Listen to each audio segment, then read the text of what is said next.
Good morning. Good morning. It's a good day. Thanks for joining the team. Absolutely. My honor. Yeah, well, it's an honor. I'm humbled that you said yes. We got some work to do in this state. You know, I've been talking about property taxes, obviously, whether I'm in Overland Park, Great Bend, out by your way by Palco. It's a statewide issue.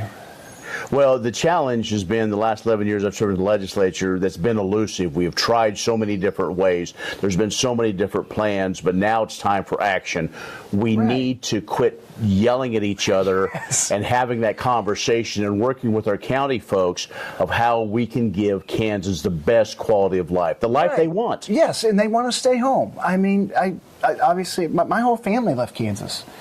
And I want folks here, and it's not just the shouting that gets frustrating in the State House, right?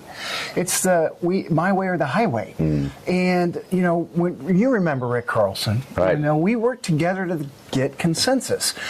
And we always try to do policy by supermajorities because we do things that end up with Democrat governors. And you can get real property tax reform with a Republican governor. And here's a ticket that we can finally say, hey, we can offer you this because I've done it. You were there when we did it.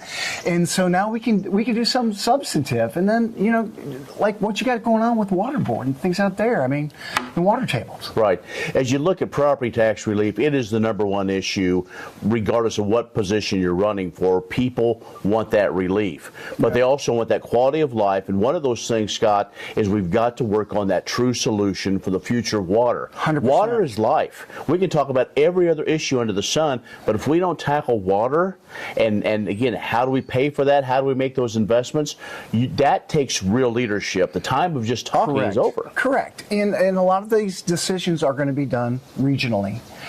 What's good in Garden City may not work for Wamego, you know, but it's not just conversations. We've been talking for a long time, but it's utilizing new technologies, making sure people are aware of what their water tables are, and then expanding what we do with gray water. You know, we're the only country in the world that waters golf courses and our lawns with drinking water. That's not necessary. We can use gray water to water municipal lawns, and it's not that much of an infrastructure change. But it's going to take leadership and folks that know those issues. And then, obviously, you've been hearing me talk about modernization.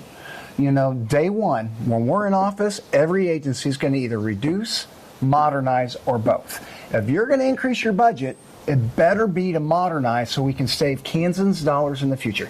Did as Secretary of State, you saw, because you were running for Secretary of State, you knew exactly what we were doing, and it's gonna have impact from out by you all the way out by me. People want to be able to do business quicker. Yes. And that's the whole thing where they get frustrated. On the campaign trail, they say, we wanted to expand or we wanted to do this or that, but it was taking too long. Like government. Yes, and so they are ready. They are ripe to really work hand in hand in getting these things done and really to focus back on the day years ago when Kansas was the place to do business. Correct. Everybody wanted to do business. I don't know why that got lost. We have to bring that back from Johnson County to Johnson City. 100%. And what's going to be fun about this whole thing is we're listening. We're listening to people. We're not telling people what they believe in. We're going out there to the rural communities, to ag communities. We're going out there to the urban cores. We're listening to school districts and tech colleges. What do you need? Well, how can we help? And sometimes it's not big seismic policy change. It's just little things. Scott, what we learn is that people want to be listened. They want to be heard. Yep. And they want to be listened to, and just that brings so much to just sit there and have an empathetic ear and say, okay, let's work on solving a problem. The other thing is follow up. Yes. So many times you may hear something, but they don't ever hear from you.